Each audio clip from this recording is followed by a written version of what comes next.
যে কোনো মুহূর্তে বাংলাদেশ দখল করবেন আওয়ামী লীগ। লক্ষ লক্ষ নেতাকর্মী গোপনে দেশে ঢুকে পড়েছে। এইদিকে ডক্টর ইউনূস এবং সমন্বয়করা দেশ ছেড়ে পালাচ্ছে। কঠিন অ্যাকশনে গিয়েছেন সেনাপ্রধান। বিস্তারিত জানতে ভিডিওগুলো শুরু থেকে শেষ পর্যন্ত সম্পূর্ণ দেখবেন। এই মুহূর্তে হৃদয়ের ভিতরে কন্দন আমাদের জেগে উঠেছে।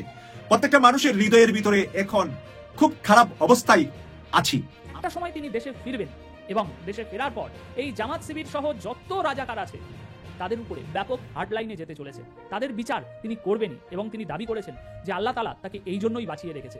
অবশেষে শেখ হাসিনার কথাই সত্যি হতে যাচ্ছে, কারণ শেখ হাসিনার কোনো একটা বক্তব্যের মধ্যে আমি কথাগুলো শুনছিলাম, হয়তোবা আপনারাও শুনছেন, যে তিনি প্রায়ই বলতেন যে তারা আবার চেষ্টা করতেছে এই বাঙালি জাতিকে ভিক্ষুকের জাতিতে রূপান্তরিত করার জন্য। দর্শক, নিঃসন্দেহে বাংলাদেশের অর্থনীতিতে এই মুহূর্তে ভয়ঙ্কর এক অশনি সংকেত দেখা দিয়েছে। শুধু অশনি সংকেত দেখাই দেয়নি, তা কার্যকর হতেও শুরু করেছে। 116 জন আলেমের তালিকা প্রণয়নকারী ব্যারিস্টার তুরিন আফরোজকে গতকাল গ্রেপ্তার করেছে অন্তর্বর্তীকালীন এই সরকারের পুলিশ বাহিনীর সদস্যরা। সেনাবাহিনী সেই সময় যদি চাইতো, নিজে দেশে সামরিক শাসন জারি করতে পারত, কিংবা জেনারেল ওয়াকারুজ্জামান প্রধান সামরিক আইন প্রশাসক হিসেবে নিজেকে ঘোষণা করতে পারতেন। আমরা অতীতে যেমনটা দেখেছি। আমি কথা বলবো আলোচিত একটি প্রশ্ন নিয়ে, রিফাইন্ড বা পরিশুদ্ধ আওয়ামী লীগ কি আদৌ বাস্তবসম্মত? দলটির ভিতরে কি এমন কোনো চেষ্টা চলছে, নাকি এটি এক প্রকার কৌশলগত? আসসালামু আলাইকুম সম্মানিত দর্শক, দেশ বা দেশের বাইরের প্রবাস থেকে যারা ভিডিওটি দেখার জন্য ক্লিক করেছেন, ভিডিওটি আপনারা কোনো ধরনের টানাটানি না করে ভিডিওটি সম্পূর্ণ দেখবেন, কারণ আজকের এই ভিডিওটি বর্তমান দেশের প্রেক্ষাপট অনুযায়ী অত্যন্ত গুরুত্বপূর্ণ। প্রিয় দর্শক শ্রোতা, আপনারা ইতিমধ্যে ভিডিওর শুরুতে ভিডিওর থাম্বনেল এবং শিরোনাম দেখে বুঝে গেছেন আজকের এই ভিডিওটা কতটা গুরুত্বপূর্ণ এবং ভিডিওতে কী কী বিষয় আলোচনা করা হবে এবং কোন বিষয়টাকে ইঙ্গিত করেছে আজকের এই ভিডিওটি। তাই আমি বেশি কথা বাড়াতে চাই না, শুধু এটাই বলবো, শেখ হাসিনা ভয়ঙ্কর রূপে বাংলাদেশে ফেরত আসতেছেন, তার কঠিন প্ল্যান প্রায় সাকসেসের দিকে। এইদিকে ডক্টর ইউনূস এবং সমন্বয়কদের বিদায় ঘণ্টা বেজে উঠেছে। যাই হোক দর্শক, ভিডিওটি সম্পূর্ণ দেখলেই আপনারা চাঞ্চল্যকর তথ্য পেয়ে যাবেন। তো বেশি কথা না বাড়িয়ে আমরা মূল ভিডিওতে চলে যাই। আপনারা ধারাবাহিকভাবে ভিডিওগুলো সম্পূর্ণ দেখতে থাকুন। দর্শক, নিঃসন্দেহে বাংলাদেশের অর্থনীতিতে এই মুহূর্তে ভয়ঙ্কর এক অশনি সংকেত দেখা দিয়েছে। শুধু অশনি সংকেত দেখাই দেয়নি, তা কার্যকর হতেও শুরু করেছে। মার্কিনী অতিরিক্ত শুল্ক আরোপের কারণে বাংলাদেশের অর্থনীতিতে যে বিপর্যয় দেখা দিতে যাচ্ছে তা মোকাবেলা করার জন্য সরকার যদিও এর মধ্যে কিছু পদক্ষেপ গ্রহণ করেছে, বেশ কিছু গুরুত্বপূর্ণ বৈঠক অনুষ্ঠিত হয়েছে প্রধান উপদেষ্টার নেতৃত্বে, কিন্তু সেগুলোতে প্রচণ্ড সমন্বয়হীনতা আমরা দেখতে পাচ্ছি এবং সরকারের উপদেষ্টাদের মধ্যে পরস্পর বিরোধী বক্তব্য আমরা লক্ষ্য করছি। আমি সে বিষয়ে পরে আসছি, তার আগে একটু জানিয়ে রাখি, এর মধ্যে বেশ কিছু গণমাধ্যম রিপোর্ট করেছে যে অনেক প্রতিষ্ঠানের ক্রয়াদেশ এর মধ্যে স্থগিত হওয়া শুরু করেছে। যেমন ঢাকার সাভারের অ্যাসেন্সার ফুটওয়্যার অ্যান্ড লেদার প্রোডাক্টস নামের একটি প্রতিষ্ঠান, যাদের এই সপ্তাহে 3 লাখ মার্কিন ডলারের পণ্য রপ্তানি করার কথা ছিল এবং সেই লক্ষ্যে জাহাজে তাদের পণ্য লোড করার কথা ছিল। হঠাৎ করে রোববার সকালে সংশ্লিষ্ট ক্রেতা প্রতিষ্ঠান, মার্কিন ক্রেতা প্রতিষ্ঠান থেকে মেসেজ আসে যে এই মুহূর্তে এই পণ্যগুলো জাহাজে তোলার দরকার নেই। খুব স্বাভাবিক, মার্কিন অতিরিক্ত শুল্ক আরোপের কারণে যে দাম বিক্রেতা প্রতিষ্ঠান বা বাংলাদেশি প্রতিষ্ঠানগুলো নির্ধারণ করবে, সেই অতিরিক্ত দামে তো তারা পণ্য নেবে না, খুবই স্বাভাবিক। শুধু অ্যাসেন্সার ফুটওয়্যার অ্যান্ড লেদার প্রোডাক্টসের মতন প্রতিষ্ঠানই নয়, আরও অনেক প্রতিষ্ঠানের এই অবস্থা। বিশেষ করে পোশাক রপ্তানিকারক প্রতিষ্ঠানগুলো অবস্থা ভয়ঙ্কর, তারা ভয়ঙ্কর এক অনিশ্চয়তার মধ্যে রয়েছে। যেটি বলছিলাম যে সমন্বয়হীনতা এবং সিদ্ধান্তহীনতা। বাস্তবতা হচ্ছে যে প্রধান উপদেষ্টা দুটি চিঠি দিয়ে যাচ্ছে মার্কিন প্রশাসনের কাছে, সরাসরি ডোনাল্ড ট্রাম্প সহ, আরেকটা হচ্ছে পররাষ্ট্র মন্ত্রণালয়, যাতে এই শুল্ক আরোপের বিষয়টি 3 মাসের জন্য স্থগিত করা হয়। কিন্তু এটি যে সিদ্ধান্ত নেওয়া হয়েছে তা এত দেরিতে কেন, যদি সেই প্রশ্ন তুলি? কারণ আমরা দেখছি যে এই যে রেসিপ্রোকাল ট্যারিফ, অর্থাৎ যে রাষ্ট্রে মার্কিন পণ্যের উপর যে পরিমাণ শুল্ক নির্ধারণ করা হয়েছে, সংশ্লিষ্ট রাষ্ট্রের পণ্যের উপরে যুক্তরাষ্ট্র আমদানির ক্ষেত্রে তার অর্ধেক পরিমাণ শুল্ক আরোপ করেছে। এটা শুধু বাংলাদেশের ক্ষেত্রে নয়, কিন্তু বাংলাদেশে মার্কিন বিভিন্ন পণ্যের উপরে প্রায় 74% শুল্ক আরোপ করা রয়েছে। সেই হিসেবে বাংলাদেশের পণ্যের জন্য যুক্তরাষ্ট্র বাজারে প্রবেশের ক্ষেত্রে 37% শুল্ক আরোপ করেছে। এখন এটি পেছানো যায় কিনা বা স্থগিত করা যায় কিনা, 9 এপ্রিল থেকে এগুলো কার্যকর হবে। যুক্তরাষ্ট্রের চার্জ দ্য অ্যাফেয়ার্স বাংলাদেশে নিযুক্ত ট্রাসি জ্যাকবসন, তার সঙ্গে আমাদের বাণিজ্য উপদেষ্টা সহ আরও বেশ কিছু সরকারি কর্মকর্তা এবং ব্যবসায়ী প্রতিনিধিদের বৈঠক হয়েছে। আমাদের বাণিজ্য উপদেষ্টা কি বললেন? তিনি সেই মিটিং থেকে বেরিয়ে রোববার বললেন যে মার্কিন প্রশাসন যে পাল্টা শুল্ক আরোপ করেছে তা নির্ধারিত তারিখ থেকে কার্যকর হবে, এটি পেছানোর কোনো সম্ভাবনা নেই, এমনটি জানা গেছে। আচ্ছা, তারপরে প্রধান উপদেষ্টা দায়িত্ব নিলেন। মানে এটা যদি জানা গিয়েই থাকে তাহলে প্রধান উপদেষ্টা চিঠি দেবেন কেন? আচ্ছা, চিঠি দেবেন যখন, বেশ ভালো কথা, এটি সমস্যা নেই, যে তারপরেও চেষ্টা করে দেখা যেতে পারে। কিন্তু অর্থ উপদেষ্টার আগে কি বলেছিলেন? অর্থ উপদেষ্টার আগে বলেছিলেন যে যুক্তরাষ্ট্রের নতুন শুল্ক আরোপের ফলে অর্থনীতিতে যে প্রভাব পড়বে তা সামাল দেওয়া কঠিন হবে না। মানে এটা কোনো বিষয় না। তার মানে কি এটি মনে করে চুপচাপ বসে থাকা হয়েছিল প্রথম দিকে? অথবা বাংলাদেশের মানুষকে শান্ত রাখার চেষ্টা করা হচ্ছিল? মানুষের শান্ত রেখে লাভ কি? সত্যকে গোপন করে লাভ কি? আবার বাণিজ্য উপদেষ্টা কি বললেন? অর্থ উপদেষ্টা বলছেন যে কোনো সমস্যা হবে না, আর বাণিজ্য উপদেষ্টা বলেছিলেন যে যুক্তরাষ্ট্রের যে নতুন শুল্ক নীতি এটি দ্বারা বাংলাদেশ লাভবান হতে পারে। তার কারণ বাংলাদেশের যে প্রতিদ্বন্দ্বী রাষ্ট্রগুলো অন্তত পোশাক শিল্পের দিক থেকে কম্বোডিয়া, ভিয়েতনাম, তাদের উপরে যে শুল্ক আরোপ করা হয়েছে সেটির কাছাকাছি বাংলাদেশ বা তাদের আরো বেশি আরোপ করা হয়েছে। এইসব কথাবার্তা তো আমাদের মতো সাধারণ মানুষরা বলবেন, তাদের মতো বিজ্ঞ মানুষরা কেন বলবেন? আর যদি সত্যি হয়ে থাকে তাহলে এত দৌড়ঝাঁপের কি দরকার ছিল? এই জন্য বলছিলাম যে সমন্বয়হীনতা কোথায়। আবার সরকারের কোনো কোনো কর্মকর্তা এর আগে দাবি করেছেন যুক্তরাষ্ট্র যে এই অতিরিক্ত শুল্ক আরোপ করতে যাচ্ছে এটি সরকারের আগেই জানা ছিল। তা আগে যদি জানা হয়ে থাকে এখন যে সব সিদ্ধান্ত নেওয়া হচ্ছে সেই সিদ্ধান্তগুলো আগে নেওয়া হয়নি কেন? কেন যুক্তরাষ্ট্র সরকারের প্রতি আগে থেকে আবেদন জানানো হয়নি? কেন যেই সিদ্ধান্তগুলো নেওয়া হয়েছে, যেমন বাংলাদেশের পক্ষ থেকে বা এনবিআর এর পক্ষ থেকে কিছু পণ্যের কাঁচামাল চিহ্নিত করা হয়েছে যেগুলো যুক্তরাষ্ট্র থেকে আসে, যুক্তরাষ্ট্র থেকে আমদানি করা হয়, আমদানি হওয়া ওই কাঁচামালগুলোকে সবার আগে চিহ্নিত করা হচ্ছে যা দিয়ে পণ্য উৎপাদন করে আবার সেই পণ্য যুক্তরাষ্ট্রে রপ্তানি করা যায়। পাশাপাশি আরেকটা সিদ্ধান্ত হচ্ছে বাংলাদেশে যুক্তরাষ্ট্রে যে পণ্যগুলো আমদানি হয় এর সাথে আরও কিছু বাড়তি পণ্য আমদানি করা হবে যা অন্যান্য রাষ্ট্র থেকে আমদানি করা হয় সেখান থেকে কমিয়ে যুক্তরাষ্ট্র থেকে আমদানি করা হবে যাতে বাণিজ্য ঘাটতি কমানো যায়। আর কি সিদ্ধান্ত নেওয়া হয়েছে? যুক্তরাষ্ট্র থেকে গ্যাস টারবাইন, সেমিকন্ডাক্টর ও চিকিৎসা সামগ্রী আমদানিতে 50% শুল্ক ছাড়ের প্রস্তাব দেওয়ার বিষয়টি চিন্তা ভাবনা করছে। তো এই সিদ্ধান্তগুলো কেন আগে নেওয়া হয়নি? কেন 11th আওয়ারে 12th আওয়ারে এসে এই সিদ্ধান্তগুলো নেওয়া হচ্ছে যদি সরকারের জানাই থাকে যুক্তরাষ্ট্র এই ধরনের একটি পদক্ষেপে যেতে পারে? এবং আমরা যতদূর জেনেছি যে অন্যান্য রাষ্ট্রগুলো এর আগে থেকেই যুক্তরাষ্ট্রের সাথে দেন দরবার শুরু করেছে, তারা অনেক দূর এগিয়ে আছে এবং মার্কিন প্রশাসন থেকে বা ডোনাল্ড ট্রাম্প তিনি বলেছেন যেগুলো রিভিউ করার সুযোগ আছে, যেসব রাষ্ট্রে এই ধরনের শুল্ক আরোপ করা হয়েছে তাদের পুনর্বিবেচনা করা হতে পারে যোগাযোগের ভিত্তিতে। তাহলে আজকে যে বাংলাদেশ পিছিয়ে থাকলে তার জবাবদিহিতা কে করবে? আমরা বলছি যে প্রধান উপদেষ্টা যে দায়িত্ব যেই উদ্যোগ নিয়েছে এটি একেবারে খারাপ নয়, কিন্তু এই যে চিঠি দেওয়া হচ্ছে এই চিঠি পৌঁছাবে, যুক্তরাষ্ট্র ভাববে, এর মধ্য থেকে যেই অশনি সংকেতগুলো কার্যকর হওয়া শুরু করেছে যেগুলো এর মধ্যে আমাদের সামনে ভয়ঙ্কর ইঙ্গিত হিসেবে উপস্থাপন হচ্ছে, ক্রয়াদেশ বন্ধ হয়ে যাচ্ছে, স্থগিত করা হচ্ছে, এগুলো তো হতো না। এর দায়ভার তাহলে কে নেবে? এবং আমরা দেখেছি শুধু এক্ষেত্রে নয়, বিভিন্ন ক্ষেত্রে সরকারের উপদেষ্টাদের মধ্যে পরস্পর বিরোধী বক্তব্যের প্রতিফলন, বা তারা একজন যা বলতে চাইছেন অন্যজন তা বলতে চাইছেন না বা অন্য কিছু মনে করেন। এই যে সমন্বয়হীনতা, এই যে সিদ্ধান্তহীনতা, কি কারণে? আমি বারবার বলি যে সরকারের উপদেষ্টা পরিষদে অন্তত 2-3 জন বাঘা বাঘা অর্থনীতিবিদ রয়েছেন, যেমন শিক্ষা উপদেষ্টা ডক্টর ওয়াহিদুদ্দিন মাহমুদ, কিংবা অর্থ উপদেষ্টা ডক্টর সালেউদ্দিন আহমেদ, বা বাংলাদেশ ব্যাংকের গভর্নর ডক্টর আহসান মনসুর। তাদের মতন বাঘা বাঘা ব্যক্তি থাকতে আমাদেরকে এই ধরনের সংকটে পড়তে হবে কেন? এবং একথাও স্পষ্ট, বর্তমান সরকারের উপদেষ্টারা হাতে গোনা 2-4 জন ছাড়া তারা রাজনীতি নিয়ে যতটা ব্যস্ত, মানে অন্য সব তাদের সংশ্লিষ্ট দায়িত্ব নিয়ে যতটা ব্যস্ত তার চেয়ে বেশি ব্যস্ত হচ্ছে রাজনীতি নিয়ে। বাংলাদেশে ফিরে আওয়ামী লীগের কর্মী সমর্থকদের উপর হামলা এবং অত্যাচারের যে অভিযোগ, সেই সমস্ত হামলা ও অত্যাচারের বিচার করবেন তিনি। আর এই তিনিটি হলেন শেখ হাসিনা। গতকাল রাতে একটি ভার্চুয়াল আলোচনায় দলীয় কর্মীদের এরকমই আশ্বাস দিয়েছেন তিনি। এখন ওনার এই আশ্বাসটি, এই কথাটি শোনার পর নিশ্চিত আপনাদের মনে একটি প্রশ্নের উদয় হয়েছে যে শেখ হাসিনা এই যে বলছেন তিনি তার দলীয় কর্মীদের উপরে হওয়া হামলা ও অত্যাচারের সমস্ত বিচার করবেন, এটা করতে গেলে তো ভাই আগে নেত্রীকে দেশে ফিরতে হবে। তিনি দেশে ফিরবেন তবেই না এই বিচারগুলো করতে পারবেন। তাহলে বর্তমান যে অবস্থা, এই গত 8 মাসে ভারতের পক্ষ থেকে না আমরা কোনো পদক্ষেপ দেখেছি, না আওয়ামী লীগ দলের পক্ষ থেকে আমরা এমন কোনো পদক্ষেপ নিতে দেখেছি যার মাধ্যমে আমরা একটু অ্যাসিওরিটি পাবো যে শেখ হাসিনা দেশে ফিরছেন, এইভাবে তিনি ফিরছেন, অমুক সময়ের মধ্যে তিনি ফিরছেন। না ভারতের দিক থেকে, না আওয়ামী লীগের দলীয় কর্মীদের দিক থেকে, যে বড় বড় নেতা আছে তাদের দিক থেকে আমরা এরকম কোনো নিশ্চয়তা পেয়েছি। কিন্তু তবুও তিনি গতকাল রাতের ভার্চুয়াল বৈঠকে দলীয় কর্মীদের এরকমভাবে আশ্বাস দিলেন কি করে? এখন এই বিষয়ে হয়তো তারা একেবারে উপহাস করে বিষয়টাকে উড়িয়ে দেবে। তারা হয়তো বলবে যে খোদ আপনারই তো বিচার শুরু হয়ে গিয়েছে বাংলাদেশে, আপনারই বিচার চলছে, আর আপনি আমাদের বিচার করবেন বলছেন। হাস্যকর। এটা হয়তো তাদের ভাবনা হতে পারে, কিন্তু সেটা তাদের ভাবনা, তাদেরকে ভাবতে দিন। আমাদেরকে ভাবতে হবে যে শেখ হাসিনা এই কথাগুলো বলছেন এবং বর্তমান পরিস্থিতি এই আমরা দেখতে পাচ্ছি, কিন্তু তবুও তিনি এই কথাগুলো বলছেন, তাহলে নিশ্চিত তিনি কিছু ভেবে বলছেন। তিনি দলের এই করুণ অবস্থায়, দলের যে শোচনীয় অবস্থা এখন, সেই অবস্থায় আমার মনে হয় না তিনি এমন কোনো কথা বলবেন যেটা মিথ্যে, যেটা বানোয়াটি, যেটা ভুয়া, যেটা মানুষকে কেবল ক্ষণিকের জন্য একটু আশ্বাস, একটু ভরসা, একটু বিশ্বাস দেওয়ার কাজ করে। আমার মনে হয় না দলের প্রধান নেত্রী হয়ে, দলের এই শোচনীয় অবস্থায়, দলের এই দুর্দিনে তিনি এরকম কোনো কথা বলবেন? আজ যে পরিস্থিতি, সেই পরিস্থিতিতে তিনি যাই বলুন না কেন নিশ্চিত সেটা ভেবে বলবেন, নিশ্চিত তার কোনো ভিত্তি আছে।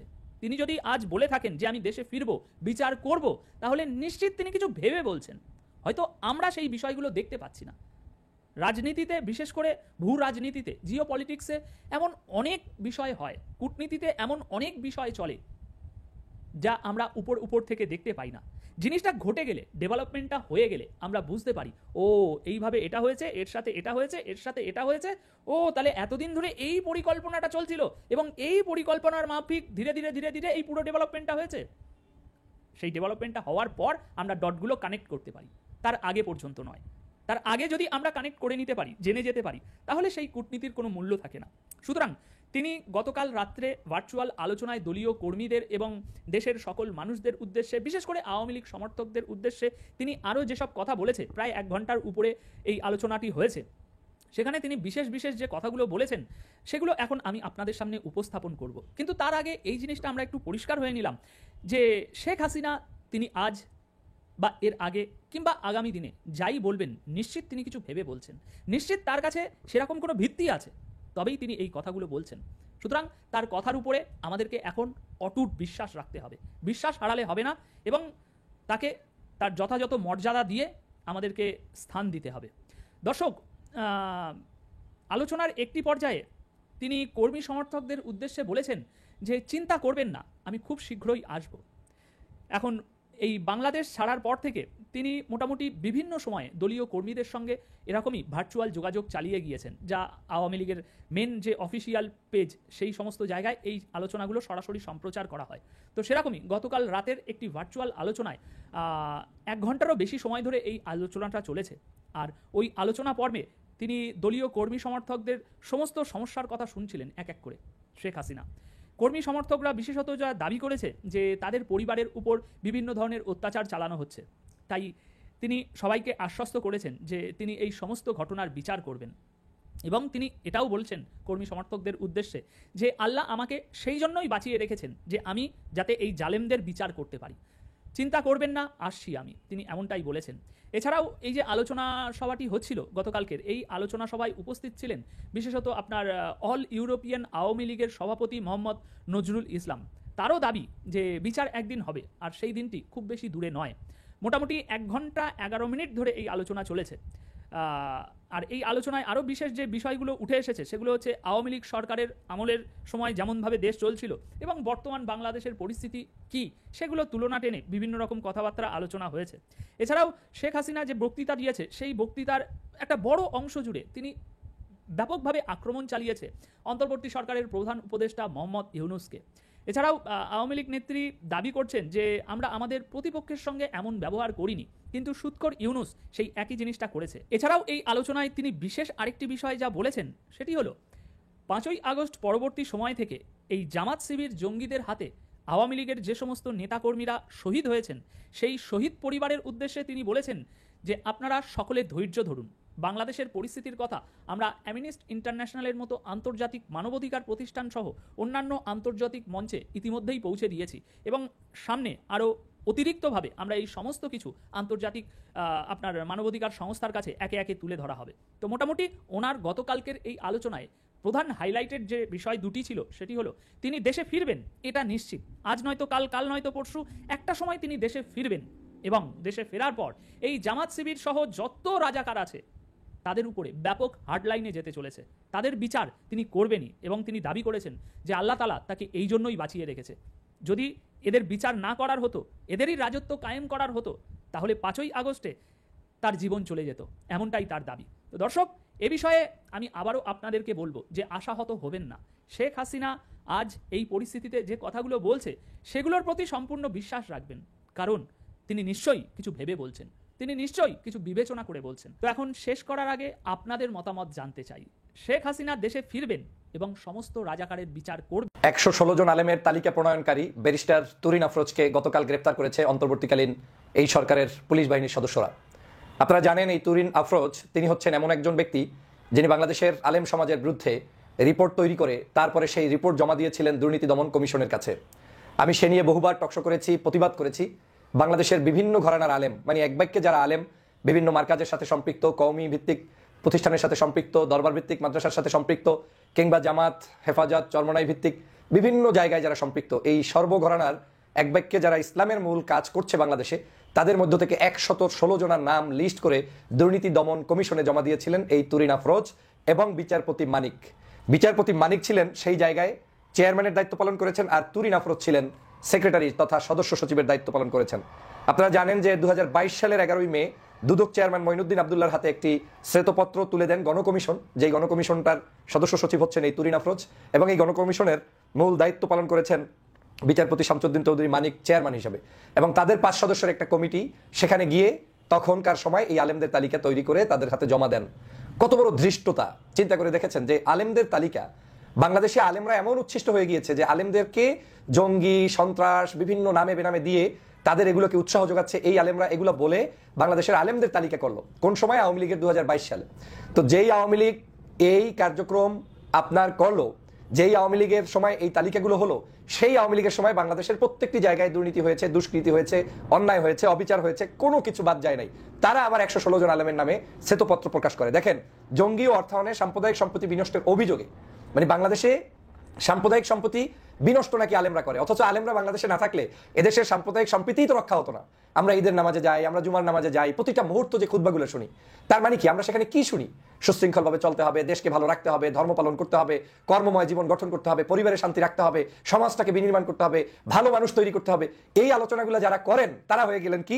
জঙ্গি অর্থায়ন ও দেশে সাম্প্রদায়িক সম্পত্তি বিনষ্টকারী। এই ছিল আওয়ামী লীগের সময় ট্যাগিং এর রাজনীতি। এবং তারা সেই সময় একটা ওয়াইজেনদের তালিকা প্রণয়ন করে দুর্নীতি দমন কমিশনে জমা দেয়, এবং সেটা দেয় ঘাতক দালাল নির্মূল কমিটির সমন্বয়ে গঠিত মৌলবাদী সাম্প্রদায়িক সন্ত্রাস তদন্তে গণকমিশন। মানে তারা একটা গণকমিশন করেছে, তাও আবার কি মৌলবাদী সন্ত্রাস, এই মৌলবাদী সন্ত্রাস নাম লাগিয়ে তাদের মাধ্যমে একটি, মানে তাদের বিরুদ্ধে একটি গণকমিশন তারা বানিয়েছে। আবার কারা? ঘাতক দালাল নির্মূল কমিশনের সমন্বয়ে। আপনারা জানেন এই ঘাদানিক নিয়ে অনেক বক্তব্য আছে। এরা সবগুলো হচ্ছে মুরগি চোর, এগুলো সবগুলো হচ্ছে যুদ্ধাপরাধী। এরা কেউ বাংলাদেশের স্বাধীনতা যুদ্ধের কোনো নাম কামালা কোনো ব্যক্তি ছিলেন না, তারা প্রত্যেকেই বাংলাদেশের স্বাধীনতার বিরুদ্ধে ছিলেন। তারা এসে আলেম ওলামার বিরুদ্ধে লেগে গেলেন এবং আলেমদের তালিকা তৈরি করলেন। এবং মজার বিষয় কি, বাংলাদেশের এই জঙ্গি অর্থায়ন এগুলো নিয়ে 2200 পৃষ্ঠার তৎকালীন সময় 2200 পৃষ্ঠা তারা এই শ্বেতপত্র প্রকাশ করেছে। তার মধ্যে 760 এবং 761 নম্বর পৃষ্ঠায় এই 116 জনের নাম আবার উল্লেখ করে দিয়েছে যে এরা হচ্ছে এই জাতীয় কার্যক্রমের সাথে সম্পৃক্ত, এদেরকে ব্যান্ড করতে হবে, তথা তাদের নামের তালিকা প্রকাশ করার মধ্য দিয়ে দুদক তাদের কাছে যাতে তাদের আয়ের উৎস দেখে, তাদের কার্যক্রম বন্ধ করে, তাদের বিরুদ্ধে যাতে অ্যাকশনে যায়, এই কাজ তারা শুরু করেছিল। আমি তৎকালীন সময় টকশোতে বলেছিলাম যে বাংলাদেশে এই যে তুরিন আফরোজ, তারপরে আপনার কালামানিক, এরা এই টাকা কোথায় পেল? এই 2200 পৃষ্ঠার যে ওয়ার্ক করেছে, এই ওয়ার্কেরই তো তদন্ত করা উচিত। তাকে কোন এজেন্সি এই টাকাটা দিল?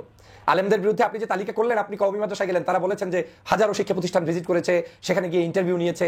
তোমাকে প্রথম কথা হচ্ছে, তোমার কে অধিকার দিয়েছে কওমি মাদ্রাসাগুলোতে ভিজিট করার? তোমাকে কে অধিকার দিয়েছে আলিয়া মাদ্রাসা সহ বিভিন্ন জায়গায় আলেম ওলামার জায়গাগুলো ভিজিট করার? তুমি কার ভিত্তিতে এই তদন্ত কমিশন গঠন করেছো? বাংলাদেশে চুরি হলে, ডাকাতি হলে, সন্ত্রাসী হলে, চাঁদাবাজি হলে তদন্ত কমিশন হয়, হলে সেটা রিপোর্ট প্রকাশ হয়, 2200 পৃষ্ঠার হয়। কিন্তু আলেমরা, বাংলাদেশের সুবক্তা যারা বাংলাদেশের ভালো মানুষ ছিলেন, তাদের তালিকা করতে ওনারা কমিশন গঠন করে হাজারো প্রতিষ্ঠান ভিজিট করেছে।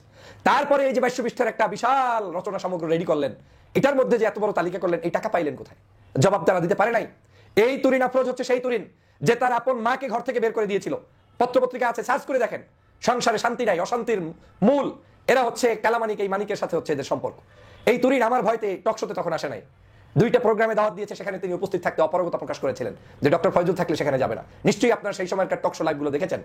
আমি স্পষ্ট প্রতিবাদ করেছিলাম যে আলেম সে যে ঘরানার হোক, তার বিরুদ্ধে কোনো অ্যাকশনে কেউ যেতে পারবে না, কারণ তারা এই দেশের সমাজের সবচেয়ে ভালো মানুষ হিসেবে যদি কিঞ্চিত পাওয়া যায়, তাই আলেম কি পাওয়া যায়? আমি বলছি না যে আলেম মানে একেবারে নিষ্কুলুষ, তার কোনো ভুল নাই এমন কোনো মানুষ পৃথিবীতে নাই। কিন্তু যেই অভিযোগে আওয়ামী লীগ তাদের বিরুদ্ধে অভিযোগ করেছে, এই ভুলগুলো তো আলেমদের মধ্যে নাই। এই ভুলগুলো তো মিথ্যা। তারা তো জঙ্গিবাদ তৈরি করে না, তারা তো জঙ্গির অর্থায়ন দেয় না, তারা তো সন্ত্রাসবাদ করে না, বরং সন্ত্রাসবাদের বিরুদ্ধে সবার আগে তারাই মিছিল করে। এই যে দেখেন বাংলাদেশের ক্ষেত্রে প্রত্যেকটি অন্যায়ের বিরুদ্ধে আলেমরা কথা বলে, প্রত্যেকটি। গতকালকে মিছিল হয়েছে কোনো এক জায়গায়, আওয়ামী ষড়যন্ত্রকারীরা চুরি চালামি করতে চেয়েছে, আলেমরা প্রতিবাদ করেছে, সবাই বলেছে। সম্মানিত দর্শক, আশা করতেছি ভিডিওগুলো আপনারা সম্পূর্ণ মনোযোগ সহকারে শুনেছেন এবং দেখেছেন। প্রিয় দর্শক, এই সম্পর্কে আমি আর নতুন করে কিছুই বলতে চাই না, শুধু এটাই বলবো, বর্তমান দেশের প্রেক্ষাপট অনুযায়ী আজকের এই ভিডিওতে আলোচনা করা হয়েছে। বর্তমান দেশের পরিবেশ বেশি একটা ভালো না, যে কোনো সময় যে কোনো ঘটনা ঘটতে পারে। প্রিয় দর্শক, এই ভিডিও সম্পর্কে যদি আপনাদের কোনো মন্তব্য থেকে থাকে, তাহলে ভিডিওর কমেন্ট বক্সে নির্দ্বিধায় জানিয়ে দিতে পারেন। আজকের মতো ভিডিও এখানে শেষ করছি। সকলে ভালো ভালো থাকবেন, ধন্যবাদ।